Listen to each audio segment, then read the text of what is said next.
नमस्कार, मैं हूं सौरभ श्रीवास्तव। गुजरात विधानसभा चुनाव के पहले चरण के मतदान के पहले राजनीतिक दलों के जो नेता हैं एक दूसरे पर लगातार तल्ख बयानबाजी कर रहे हैं। मंगलवार को कांग्रेस के राष्ट्रीय अध्यक्ष मल्लिकार्जुन खड़गे ने जिस तरीके से प्रधानमंत्री नरेंद्र मोदी की तुलना रावण से की थी, तो इस बयान के बाद बीजेपी की तरफ से लगातार पलटवार किया जा रहा था। बीजेपी के नेता लगातार कांग्रेस के ऊपर हमलावर होते दिखाई दे रहे थे। तो अब मल्लिकार्जुन खड़गे के बचाव में कांग्रेस की नेता रेणुका चौधरी सामने आई हैं और रेणुका चौधरी ने ट्वीट करते हुए प्रधानमंत्री नरेंद्र मोदी पर हमला किया है और निशाने पर लिया है। रेणुका चौधरी ने बाकायदे ट्वीट करते हुए ये लिखा है कि जब संसद में 2018 में प्रधानमंत्री नरेंद्र मोदी ने मुझे शूर्पणखा कहा था तो ये मीडिया कहाँ थी। मीडिया से सवाल रेणुका चौधरी ने किया है, क्योंकि जब से मंगलवार को मल्लिकार्जुन खड़गे की तरफ से रावण वाली बयान दिया गया है तो लगातार ये खबरें चल रही थी। हर चैनलों पे ये खबरें प्रमुखता से दिखाई जा रही थी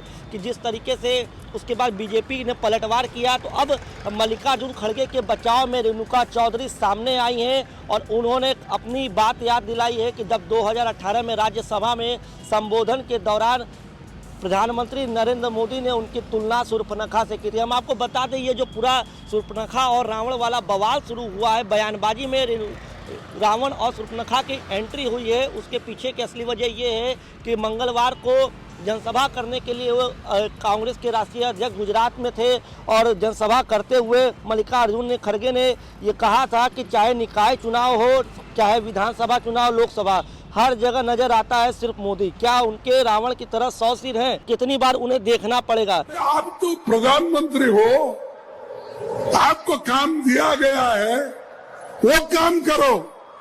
वो छोड़ के municipal corporation election, MLA election, खैर एमपी इलेक्शन, उनको प्राइम मिनिस्टर बनना है तो फिरते रहते हैं, लेकिन हर वक्त अपनी ही बात करते हैं। आप किसी को मत देखो, मोदी को देखकर वोट दो। अब भाई तुम्हारे को तुम्हारी सूरत कितनी बार देखना, कॉर्पोरेशन में भी तुम्हारी सूरत देखना, एमएलए इलेक्शन भी तुम्हारी सूरत देखना, एमपी इलेक्शन में भी तुम्हारी सूरत देखना, हर जगह कितने हैं भाई? क्या आपके रावण के जैसा 100 मुख है? क्या है? खड़गे के इसी बयान पर भाजपा के राष्ट्रीय प्रवक्ता संबित पात्रा ने पलटवार करते हुए कहा था यह गुजराती का अपमान है और इसका जवाब गुजरात की जनता जरूर देगी। जिस प्रकार का बयान, जिस प्रकार का वक्तव्य कांग्रेस के अध्यक्ष खड़गे साहब ने माननीय प्रधानमंत्री श्री नरेंद्र मोदी जी के लिए दिया है, उन्होंने माननीय प्रधानमंत्री श्री नरेंद्र मोदी जी को रावण कहा है और मुझे लगता है इससे बड़ी धृष्टता, इस प्रकार के भाषा का प्रयोग, इस प्रकार का गाली गलोच अपने प्रधानमंत्री के लिए करना और वह भी गुजरात के सपूत के लिए ऐसे शब्दों का प्रयोग गुजरात में खड़े होकर करना, यह उचित नहीं है, यह निंदनीय है और कहीं ना कहीं यह कांग्रेस की मानसिकता को दर्शाता है। नरेंद्र मोदी जी गुजरात के वह पुत्र हैं, नरेंद्र मोदी जी वह गुजराती है जो आज ये कहने से अतिशयोक्ति नहीं होगा कि वो गुजरात के स्वाभिमान के रूप में, हिंदुस्तान के प्रधानमंत्री के रूप में विगत 8 वर्षों से काम करते हुए हिंदुस्तान के प्रत्येक गरीब को, हिंदुस्तान के प्रत्येक पिछड़े को, हिंदुस्तान के प्रत्येक मजदूर को किस प्रकार से आगे लिया जा सके, उसका विकास कैसे हो, उसके लिए अनवरत कार्य कर रहे हैं। मैं तो सल्यूट करता हूं गुजरात की भूमि को, पवित्र गुजरात की भूमि को, पवित्र गुजरात की मिट्टी को मैं सल्यूट करता हूं कि उन्होंने ऐसा एक सुपूत हिंदुस्तान को दिया है जिसके लिए पूरे विश्व में आज एक अनुपम छवि बनी है। A leader who is considered as a global leader today across the world, उसको रावण कहना और उसके लिए इस प्रकार के अपशब्दों का प्रयोग करना, यह केवल और केवल मोदी जी का अपमान है, ऐसा नहीं है। मल्लिकार्जुन खड़गे जी, सोनिया गांधी जी, राहुल जी, आप जान ले, यह प्रत्येक गुजराती का अपमान है। This is an insult which is rubbed into every Gujarati. यह गुजरात का अपमान है और खड़गे साहब, सोनिया जी के कहने पर आपने गुजरात में जाके गुजरात की मिट्टी पर खड़े होकर गुजरात के बेटे के लिए जिस प्रकार के शब्दों का प्रयोग किया है, उससे कांग्रेस को आईना दिखाने का काम गुजरात की जनता करेगी। लगातार बीजेपी के नेता खड़गे पर हमलावर हो रहे थे तो रेणुका चौधरी ने ट्वीट किया और उन्होंने ये सीधा सा सवाल मीडिया से किया है कि जब 2018 में प्रधानमंत्री नरेंद्र मोदी ने सदन के अंदर उन्हें सुर्पनखा कहा था तो ये मीडिया कहा थी। हम आपको बता दें, रेणुका चौधरी के इस ट्वीट को कांग्रेस के नेता जयराम रमेश ने भी रिट्वीट करते हुए लिखा है कि हाँ, मैं उस दिन वहाँ था और बीजेपी के बेंचों में हंसी थी और मोदी खुद मुस्कुरा रहे थे।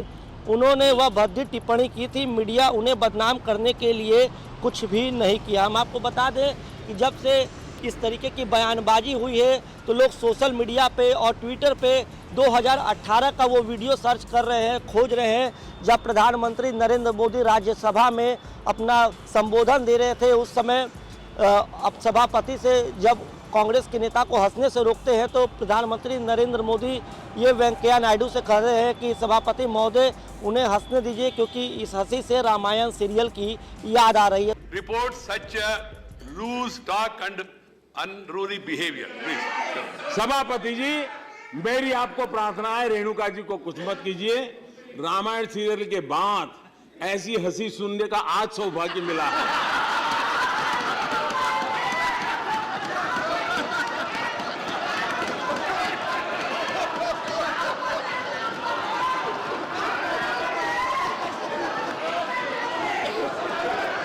Control your numbers, please.